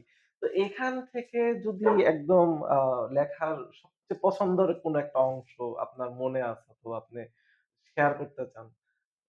মানে আমরা কোন লেখাটা হ্যাঁ, লিখলে কোন আমার কোন লেখাটুকু অথবা কোন কাব্যর কোন একটা অংশ বা লেখার কোন একটা অংশ। তা বই দেখে বলতে হবে। আচ্ছা, আচ্ছা। তা ওইটা পরে বলি তাহলে। ওকে, আচ্ছা। সমস্যা নেই। আহ আচ্ছা ম্যাম, আ একজন লেখক হিসাবে আপনার সবচেয়ে স্মরণীয় মুহূর্তটা কি ছিল? মানে আমার লেখার সময়ের স্মরণীয় মুহূর্ত। লেখক হিসাবে। আমি লেখক হই নাই তো এখনো। আপনার প্রকাশিত হচ্ছে অনেক গল্প, অনেক লে উপন্যাস, আমার বইও এখনো লেখক হয়নি, এখনো শিখছি। শিখছেন, তারপর তো হচ্ছে। তার মধ্যে এর মধ্যে সবচেয়ে স্মরণীয় মুহূর্ত যদি কিছু আমাদের সাথে শেয়ার আসলে করতেন। স্মরণীয় মুহূর্ত যেটা বলি সেটা মানে আমি তো লিখতেছি অনেক আগে থেকেই। আবার আ আমি আব্বা মারা যাওয়ার পরে, আব্বা মারা যাওয়ার ১ সপ্তাহ পরে মনে হয়। তো তখন আব্বাকে নিয়ে আমি একটা লেখা লিখতেছিলাম। আমার মেয়েকে নিয়ে আমি প্রাইভেটে গেছি। তো প্রাইভেটে নিচে দারোয়ান আছে। হঠাৎ করে আমার এত কান্না পাচ্ছিল, তখন মনে হচ্ছিল যে না আমি আ আব্বাকে এখনই ডাকি। যে না সে কোথায় গেল? কেন আসছে না? ওটা নিয়ে আমি একটা লেখা লিখছিলাম। এবং ওইখানেই দাঁড়িয়ে কাঁদছি, ওইখানেই লিখছি যে আব্বা নাই। মানে এখনো মনে পড়লে যে আব্বা নাই এই কথাটা কেমন মানে এটা মনে করতে পারি না আসলে। পৃথিবীতে প্রত্যেকটা মানুষেরই মানে বাপ-মার উপরে আসলে মনে হয় কিছু নাই। সে যতই ভালোবাসুক স্বামী, স্ত্রী, সন্তান, বাবা-মা, বাবা-মাই। পৃথিবীর কোথাও খুঁজলে বাবাকে পাওয়া যাবে না। বাবার ভালোবাসা পাওয়া যাবে না। এটাই। আর আমার মনে হয় যে আজকে আমি এখানে যে বসে আছি, আর এখানে আরেকটা সেটা হলো যদি আমি আরেকটা ভালো মুহূর্ত বলি, স্মরণীয় মুহূর্ত। সেটা হলো ২০২১ সালে যখন আমার ১ম কাব্যগ্রন্থ বের হয়, ওই বইমেলার গ্রন্থ মোড়ক উন্মোচনের মঞ্চে আমার বই যখন মোড়ক উন্মোচিত হয়, আমার মনে বলব যে আমার লেখক হিসেবে মানে স্বীকৃতি বলি বা মানে আমার মানে আমি জাস্ট কেঁদে দিয়েছিলাম। যে আমার মতো একজন নগণ্য মানুষ, আমি একটা মফস্বল শহরে থাকি। প্রাথমিক বিদ্যালয়ের একজন প্রধান শিক্ষক। তার বই আজকে এই বইমেলার মঞ্চে আরো গুণী, গুণী লেখকদের হাতে আমার বই। আমার বই সম্পর্কে তারা বলছে এবং সেই মুহূর্তটা আমি মনে করব যে অ্যা বেস্ট মোমেন্ট আমার লেখক হিসেবে। যে এটা আমি হয়তোবা এ আমার ২০২৪ সালে মোড়ক উন্মোচন হলো, তখন ছিলাম। কিন্তু ওই মুহূর্তটা সবচেয়ে বেশি। সবচেয়ে স্মরণীয়। যে লেখক হিসেবে যদি স্মরণীয় মুহূর্ত বলি, তাহলে ওই ২১ সালের ওই বইয়ের মোড়ক উন্মোচনে ওই দিনটা। এটা আমি কখনোই ভুলব না। এবং ওইটার আ উন্মোচিত হওয়ার পরে আমি একটা পোস্ট দেই Facebook এ। আমি কিন্তু আব্বাকে বই দেইনি। ওইদিন হইছে। তো আমার আব্বা আমাকে একটা পোস্ট করছিল। তার ওয়ালে। এখন আমি মাঝে, মাঝে আমি আব্বার ওয়ালে গিয়ে সেটা দেখি। যে আব্বা এত আবেগঘন পোস্ট আমাকে নিয়ে করছিল। যে আব্বার অনেক চাওয়া ছিল যে আমি লেখাপড়ায় মোটামুটি ভালো ছিলাম। মানে ছোটবেলায় মেধাবী ছিলাম কিনা জানি না। ভালোই ছিলাম। তো বাবা-মার ইচ্ছা ছিল আমি অনেক বড় কর্মকর্তা হব। মানে আব্বার ইচ্ছা ছিল যে আমি হয়তো কোনো প্রশাসন ক্যাডারে যাবো এরকম কিছু। যাই হোক লাইফের তো ছন্দপতন হয় মানুষের। তো হতে পারিনি। তো ওইটাও আব্বা লিখছিল যে, "আমরা যা চেয়েছিলাম ও হতে পারেনি। কিন্তু আজকে ভাল লাগছে আমার মেয়ে এমন বই লিখছে সে বইটা আজকে প্রকাশ পাইছে।" তা আমি মনে করব যে ওইটা আমার স্মরণীয় মুহূর্ত লেখক হিসেবে। আচ্ছা ম্যাম, আমি আসলে যে কারণে পডকাস্ট করি, আমার পডকাস্ট করার মেইন উদ্দেশ্য থাকে হচ্ছে আমার গেস্টরা যারা আসে তাদের মাধ্যমে আ আমার যে অডিয়েন্স যারা দেখে আমাকে, তারা একটু হলে মোটিভেট হোক আ কোন কিছু করার। তো যারা একদম নতুন লেখক হবে তাদের উদ্দেশ্যে আপনার যদি পরামর্শগুলো থাকে হ্যাঁ, ওইসব সেটা হলো যে যারা নতুন লিখতেছে তাদের উদ্দেশ্য আমার মানে একটা কথা যেটা হলো যে আমরা আগের যারা লিখছেন, এখনো যারা লিখছেন তাদের লেখাগুলো বেশি, বেশি পড়ব। এবং আমরা অনুসরণ করব কিন্তু অনুকরণ করব না কাউকে। এবং অনেকে আছে দেখছি যে বিভিন্ন জনের লাইন নিয়ে, নিয়ে একটা কবিতা লিখে ফেলছে। তা আমরা এই কাজটা করব না। আমি আগেই বলছিলাম ১ম দিকেই যে লেখা একজন লেখকের সন্তানের মতো। সেই লেখায় যদি অন্য কেউ ছুরি-কাঁচি চালায়, তাহলে মনে হয় যে লেখকের অ্যা নিজের হৃদয় ক্ষত-বিক্ষত হচ্ছে। তো যারা নতুন প্রজন্ম লিখতেছে তাদেরকে বলব আ সৃষ্টিশীল কাজে আগে নিজেকে তৈরি করার জন্য। আর তৈরি করতে হলে অনেক পড়তে হবে। অনেক পড়ার কোনো বিকল্প নাই। পড়তে হবে। আর লেখার ক্ষেত্রে অবশ্যই পরিচ্ছন্নতা যাকে বলে, যে ওই যে আগেই বললাম যে অন্যের লেখা অনুকরণ করা। অনুসরণ করতে পারি কাউকে আমরা। কিন্তু অনুকরণ করব না। নৈতিকতা থাকতে হ্যাঁ, হবে। অবশ্যই নৈতিকতা থাকতে হবে এবং প্রত্যেকটা কাজেই আমরা পরিশুদ্ধতা চাই। এখন একজন লেখক কিন্তু বা তার লেখনী দিয়ে যদি সে সততার মাধ্যমে তার লেখনী দিয়ে চেষ্টা করে সমাজকে পাল্টাতে হয়তোবা পারবে না। কিন্তু একটা বার্তা তো দিয়ে যেতে পারবে। একটা বাণী তো দিয়ে যেতে পারবে যে, "না আমি এটা বলতে চাই।" সেটা শোনা না শোনা তো পাঠকের। ওকে ম্যাম, অ্যাকচুয়ালি আমি একটু এই জিনিসটা জানতে চাই যে এই লেখালেখি বা সাহিত্য এইসব নিয়ে আপনার ভবিষ্যৎ পরিকল্পনা কি? ওই যে আমি একটা বলছিলাম যে আমার একটা ওয়েবসাইট আছে। হুম, আ এই আমার সাহিত্য মানে যা সাহিত্য সম্পর্কিত আমার যা সৃষ্টি যা আছে, যা ওয়েবসাইটে সংরক্ষণ করি আমি। তো আমার ভবিষ্যৎ পরিকল্পনা যদি লেখালেখি নিয়ে যেটা বলব আমি, যে আমার ইচ্ছা আছে যদি আমি একটা পারিবারিক লাইব্রেরি করতে পারি। আপনার নিজের আমার পারিবারিক? নিজের হুম, অ্যা পারিবারিক লাইব্রেরি মানে শুধু পরিবারের মানুষ সেখানে সম্পৃক্ত থাকবে না। সেখানে আমার বই, পুরোনো বই, সব বই থাকবে। আ ইস সে যারা আগ্রহী তারা এসে পড়তে পারবে এবং সেখানে একটা রেজিস্টার থাকবে যেখানে মতামত লিখে যাবে, মন্তব্য লিখে যাবে যে ওইটাকে আরো কি ভালো করা যায়? বা কেউ এখানে বই আ সংরক্ষণ করার জন্য তাদের বইও দিতে পারবে। এরকম জানি না সেই স্বপ্ন পূরণ হবে কিনা। এটা একটা অবশ্যই হবে। স্বপ্ন। ইনশাআল্লাহ আশাবাদী, হ্যাঁ, অবশ্যই হবে। আরেকটা স্বপ্ন আছে হলো সেটা মানিকগঞ্জের অনেক আ কবি লেখক আছে। অ্যা এবং একটা হইছে কি কাজ, এই কিছুদিন আগে মানিকগঞ্জ গণগ্রন্থাগার যেটা বেউথায় অবস্থিত। ওইখানে এখনকার যে লাইব্রেরিয়ান বেশ ভালো, ভালো উনি মানিকগঞ্জের ছেলে যেহেতু মানিকগঞ্জের জন্য কাজ করতে আগ্রহী। উনি মানিকগঞ্জ কর্নার করেছেন। যেখানে ওই কর্নারে শুধু মানিকগঞ্জের লেখকদের বই আছে। মানিকগঞ্জের কবি লেখক যারা তাদের বই আছে। তো আমার একটা ভবিষ্যৎ একটা পরিকল্পনা আছে বা স্বপ্নও দেখি বা কল্পনাও করি যে মানিকগঞ্জ থেকে এমন একটা সংকলন বের করতে চাই আ যেখানে সব লেখক মহিলা হবে। নারী ওকে। লেখক। শুধু নারীদের নিয়ে একটা সেটা ১ম এ হয়তোবা বাৎসরিক হবে, তারপরে ত্রৈমাসিক, মাসিক।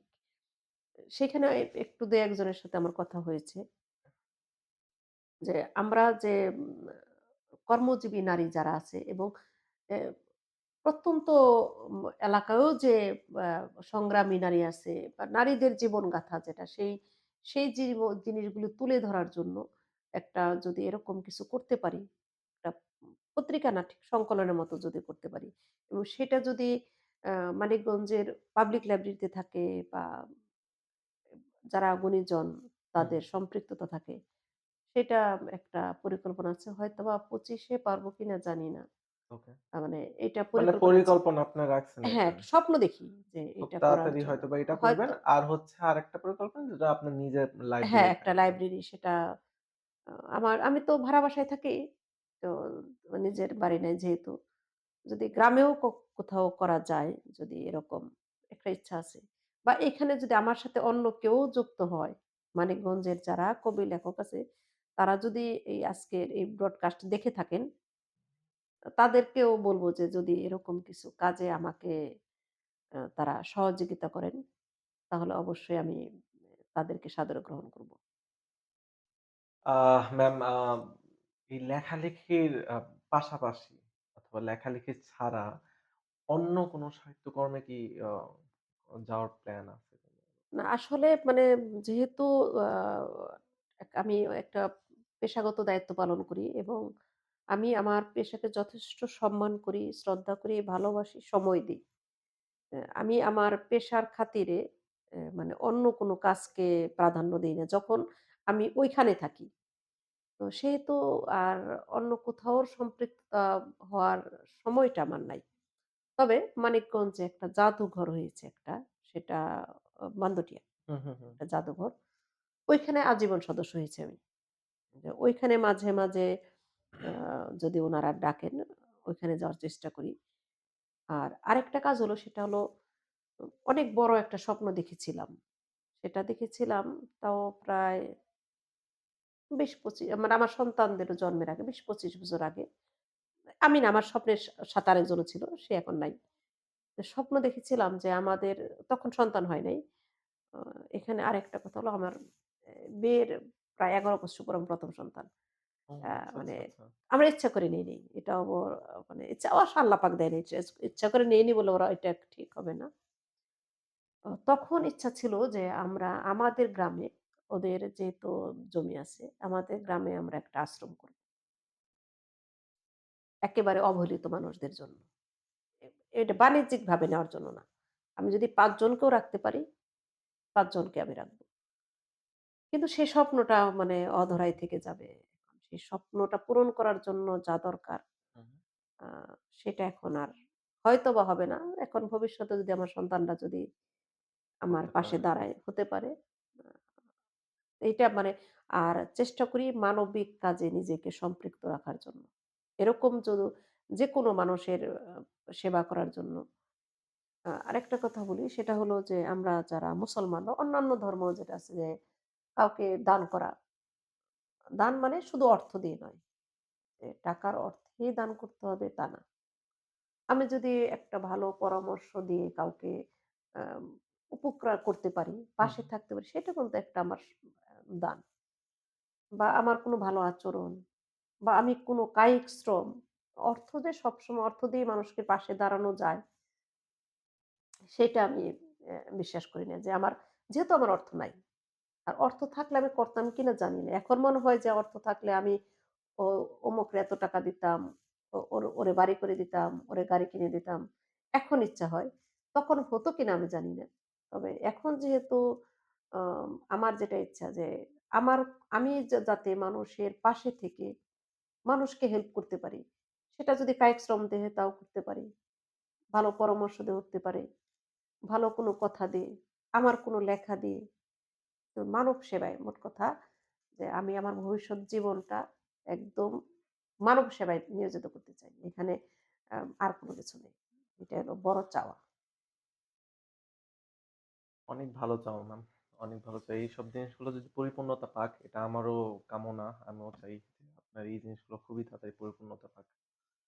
আহ আচ্ছা ম্যাম, আমি একটু আউট টপিক এ যাই। সেটা হচ্ছে আপনি একজন লেখক। তো লেখক হিসাবে যারা আপনার বই পড়তেছে, তাদের সাথে যে সংযোগ, এই সংযোগটা আপনি লেখা ছাড়া কিভাবে কোনভাবে কি তৈরি করার কোন রকম চেষ্টা করেছেন? আসলে যদি লেখক হিসাবে আমি আম সম সংযোগ স্থাপন করতে চাই, তাহলে তো আমার পড়ে যারা আম তাদের মন্তব্যগুলো দিবে সেভাবেই সম্ভব। যদি লেখক হিসাবে অ্যা তাদের কাছে যেতে চাই। এরকম কোন কনফারেন্স করেছেন আপনার পাঠকদের সাথে এ না, পর্যন্ত? আমার এরকম কিছু হয় নাই। আসলে হঠাৎ করে ওই যে আমার এই বইটার একটা মোড়ক উন্মোচন হলো যে, সেখানে গুণীজনদের সাথে। তো এটা একটা চিন্তা আছে যে হ্যাঁ, হয়তোবা গুণীজন আসছিল, সাংবাদিকরা আসছিল। বাট সাংবাদিকও ছিল, লেখক ছিল, যাই কিন্তু হোক সাধারণ যারা পাঠক পাঠক যারা তারা ছিল না। তারা ছিল না। আ এটাই আমি বলছি তো তাদের এটা কথা। তাদের সাথে হলো এখন আ আমি এখন অফলাইনে মানে তো সম্ভব না আসলে কে পড়লে তাদের সাথে সংযোগ করা। তো অনলাইনে হয় তাহলে বলব যে আমার বইটা যারা পড়বেন তারা বইয়ের হয়তোবা খুব রিভিউটা হ্যাঁ। রিভিউটা যদি দেয় তাহলে হয়তোবা তাদের সাথে আমার একটা সম্পর্ক স্থাপন হবে। যে আমি পরামর্শ চাই। আসলে আমি এ যাতে আরো বেটার কিছু করতে পারি, ভালো কিছু উপহার দিতে পারি।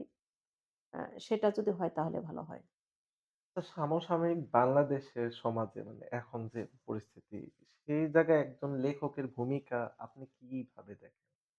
আসলে এখন যে আমি মনে করি যে বর্তমান সময়ে একটা সময় হলো কি মানুষের দুর্ভিক্ষ ছিল খাদ্যের। হুম। আমরা যদি সেই একেবারে আম ৭৬ এর মন্বন্তর বলি, মানে অত এ অ অনেক পুরোনো জায়গায় চলে যাই। দুর্ভিক্ষ ছিল খাওয়ার।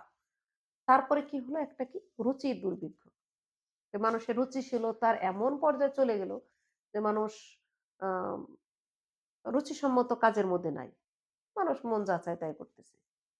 একটা আর এখন যেটা আমার যেটা জানি না আমারটা ঠিক নেই। এখন মনে হচ্ছে বিবেকের দুর্ভিক্ষ চলছে। এই ধরো যেরকম আমার পোশাক-আশাক ময়লা হলো বা ঘর অপরিষ্কার আমি একটা মানুষ রাখতে পারি। তাকে তো ধোয়াইতে পারি। যেকোনো কাজ। কিন্তু আমার বিবেক কি অন্য কেউ পরিষ্কার করে দিবে? না। বিবেকটা পরিষ্কার করতে হবে আমার নিজেকেই। আমি সব পরিষ্কার করার জন্য সবাইকে রাখতে পারি। কিন্তু আমার মন পরিষ্কার করতে গেলে উম পরিষ্কার কি? সবাই বলবে যে, "না আমার মন তো ভালোই আছে।" কিন্তু আমার মনে হয় যে সারাদিন শেষে রাতে যখন আমি ঘুমাতে যাই তখন যদি আমার দিনের কাজটা যদি আমি রিভিউ করি, যে না আজকের দিনে আমি কয়টা ভালো কাজ করলাম বা এই কাজের মধ্যে কোন জায়গায় আমার ল্যাকিংস আছে, সেটা যদি আমি শনাক্ত করতে পারি আমার মনে হয় যে না তাহলে হয়তোবা আমরা পরিশুদ্ধ পৃথিবী রেখে যেতে পারবো। ভালো কিছু করতে পারবো। তো এই বর্তমান সময়ে যে লেখালেখির যে অবস্থা আর বিশেষ করে নারীদের বলব যেহেতু আমি নারী লেখক, তো নারীদের অনেক ধরা বাঁধা নিয়ম, অনেক শৃঙ্খলতা থাকে চলাফেরায়, কথাবার্তায়, আচার-আচরণে। যেখানে একজন পুরুষ মানুষ যেটা সহজেই পারে, একটা নারী কিন্তু সহজেই পারে না। অর্থাৎ একটা মানুষের জীবনে যে সুপ্ত ইচ্ছাগুলি থাকে, সেই সুপ্ত ইচ্ছাগুলি সব কিন্তু পরিপূর্ণতা পায় না। সেটা পায় না হয়তোবা পারিবারিক কারণে বা সামাজিক কারণে বা পরিস্থিতির কারণে হয় না। তো যে এখন যারা লেখক তাদের মানে লিখছে যারা বা লিখতে চায় যারা, তাদেরকে বলব যে ভালো কিছু আমি যদি ভালো কাজ করি, এখন হয়তোবা আমাকে সবাই খারাপ বলছে বা কেন লেখালেখি করতেছে? কি দরকার ছিল? অ্যা এমনিই তো ভালো আছে। আমার মনে হয় যে একদিন এই এটাও কেটে যাবে। যদি অর্থাৎ কি মানে আমি যদি ধূপের কথাই বলি, হুম। ধূপ যেটা মানে ধূপ হ্যাঁ, আমি জানি পুড়ে ওই হ্যাঁ, ইসের মধ্যে ধূপ পড়ে মানে ধোঁয়া, পুড়ে ধোঁয়া। গন্ধ কিন্তু চারদিকে ছড়ায়। তো আমিও যদি নিজে পুড়ে আমার সেইটা যদি বিকশিত করতে পারি মানুষকে, তবে যেকোনো কাজে সবচেয়ে ১ম প্রয়োজন ধৈর্য। ধৈর্য, পরিশ্রম, একাগ্রতা। এই ৩ টা যদি এক হয় তাহলে আমার মনে হয় সফলতা সম্ভব। তো লেখালেখির ক্ষেত্রেও যারা নতুন লিখছে তা বা আমরা যারা লিখছি আমাদেরকে ওই সমালোচক থাকবেই। এটাও আদিকাল থেকেই চলে আসছে। আমরা কবিতা পড়ছিলাম পাছে লোকে কিছু বলে। তাই না? তো এটা থাকবেই। আর বর্তমান সময়ে এটা আরো বেশি মানে আমার মনে হচ্ছে যে এত আ মানে ব্যাপক। কেউ একটু ভালো কিছু করছে, তার পাশের পিছন থেকে জনই পোক মারতেছে। হ্যাঁ, মানে বাংলাদেশের সে কি সামাজিক একটু পরিস্থিতি। উঠিয়ে দিবে, না তো তাকে টেনে ধরছে। ইচ্ছা করলেই তাকে যদি আমার কথা হলো আমি যেটা পারছি না, সেটা যদি আমার পাশের একজন পারে, আমার তো ক্ষতি হচ্ছে না। না, অফ কোর্স না। না আমারও আমার মোটিভেট করা হ্যাঁ, দরকার কিন্তু তাদের। আমরা কি করি? না আমি যেহেতু পারছি না ওকেও করতে দিব না। এই মানসিকতা থেকে আমাদের বের হয়ে আসতে হবে। যে না আমি যেটা পারি না সেটা যদি অন্যজন পারে, সেটা যদি সমাজের জন্য ভালো হয়, তাহলে আমরা তাকে আমরা এগিয়ে দেই। তাকে আমরা মোট মা মা উৎসাহ দেই। বরং তাকে থামিয়ে দেই না। এখন আমি কথা বলতেছি, এখন কথার মধ্যে যদি কেউ এসে থামিয়ে দেয়, তাহলে আমার ভেতরের যে আবেগ, যে অনুভূতি সেটা তো আমি প্রকাশ করতে পারব না। অফ অ্যাকচুয়ালি এটাই হয় এখনকার সমাজটা আমরা এই জিনিসটা দিয়ে পরিপূর্ণত হয়ে গেছে। হুম, দ্যাটস ওয়াই হচ্ছে যারা হয়তোবা কিছু ভালো কাজ করতেও হুম। যায়, তারাও থেমে যায়, না, তারাও না, না। করে না। তাদের আগ্রহটা নষ্ট হয়ে যায়। হ্যাঁ, আগ্রহটাই নষ্ট হয়ে যায়। হ্যাঁ। এক্সাক্টলি এটাই। ম্যাম আমার একদম পডকাস্ট একদম শেষের দিকে একটা জিনিস এতক্ষণ তো লেখক হিসাবে ছিলেন। এখন একজন মানুষ হিসাবে একদম আমার সামনে একদম মানুষ হিসাবে যদি আ ১৫ থেকে ২২ বছরের যারা তাদের উদ্দেশ্যে কোনো মোটিভেশন টাইপ কিছু বলতে চান, তো কাইন্ডলি যদি আচ্ছা, বলতেন। আ আ আচ্ছা ঠিক আছে। এখন আ আমার সামনে যারা আছে অর্থাৎ আম তোমার কথা নয় যে ১৫ থেকে ২০-২২ বছরের তাদের তো হ্যাঁ, উদ্দেশ্যে। তাদের উদ্দেশ্যে একটা কথাই বলব যে আমরা আ তোমরা এখন আধুনিক মানুষ, নতুন প্রযুক্তির মধ্যে তোমাদের বসবাস। হয়তোবা তোমাদের কাছ থেকে আমরা অনেক পিছিয়ে আছি। কিন্তু সেখানেও বলব যে তোমার বাবা-মা বা তোমার পাশের গুরুজন, তোমার শিক্ষক আ তোমার বড় আত্মীয়স্বজন তাদের কথাগুলি মেনে চলো এবং সঠিক সিদ্ধান্ত নিতে সৎ পথে পরিচালিত হও, ভালোর সাথে থাকো। তবে একটা কথা এখানে যে মানুষ জন্ম থেকে খারাপ হয়ে জন্মায় না। মানুষ জন্মের পর বিভিন্ন পরিবেশ পরিস্থিতিতে মানুষ হয়তোবা বিভিন্ন পথে চলে যায়। তবে এই যে সবচেয়ে তরুণ যারা এখন, এরাই ভবিষ্যৎ কান্ডারি আমাদের দেশের। বাংলাদেশের প্রেক্ষাপটে বলি, তাহলে আমি বলব যে সবচেয়ে ১ম হলো ধৈর্য ধরতে হবে, পরিশ্রম করতে হবে এবং সততার মাধ্যমে এগিয়ে যেতে হবে। তাহলেই আমার মনে হয় সফলতা সম্ভব। ধন্যবাদ ম্যাম, ধন্যবাদ। আ একদম শেষ, একদম লাস্ট কথা বলব সেটা হচ্ছে আমার যারা গেস্ট, যারা অডিয়েন্স যারা দেখছেন, যারা আমার পডকাস্ট দেখবেন তাদের উদ্দেশ্যে যদি কিছু বলেন। আমি আমার ওয়েবসাইটের অ্যাড্রেসটা দিতে পারবো আ এখানে? হ্যাঁ, দিতে পারবেন। হুম, আপনি জাস্ট তাদের উদ্দেশ্যে আচ্ছা। আপনি বলে দেন। এখন এতক্ষণ আম অনেক আহ কথাবার্তা বললাম। ও যদি আমার এই কথাবার্তায় কোনো ভুল থাকে জানি না। আ কাউকে আঘাত করার জন্য কোনো কথা বলিনি। আমি আমার আসলে আ মন থেকে কথাগুলো বলেছি। যদি আমার কথায় কারো একটুকুও ভালো লাগে সেটাই হবে আমার এই কথা বলার সার্থকতা। আর যদি কিছু খারাপ লাগা থাকে তাহলে অবশ্যই নিজ গুণে আমাকে ক্ষমা করে দিবেন। আর এখানে আমি যেটা বলব যে এখানে আমার এইবারের ২১শে বইমেলায় আমার ১ম উপন্যাস 'রোদ্দুরের মেঘ' আসতেছে অর্থাৎ এখন রকমারি.com এ পাওয়া যাচ্ছে। যদি বইটি আপনারা সংগ্রহ করেন, পড়ে যদি রিভিউ দেন তাহলে আমার হয়তো ভবিষ্যতে ভালো কিছু সৃষ্টির পথটা সুগম হবে। আ সেটা। আর আরেকটা বলব যে আমি যেহেতু এখন প্রযুক্তির যুগ, সবাই প্রযুক্তি নির্ভর। তো এখানে আমার একটা ওয়েবসাইট আছে। যদি ওয়েবসাইটটা আপনারা গেলে হয়তোবা ভা ভালো লাগবে কিনা জানি না। তো খারাপ লাগবে না।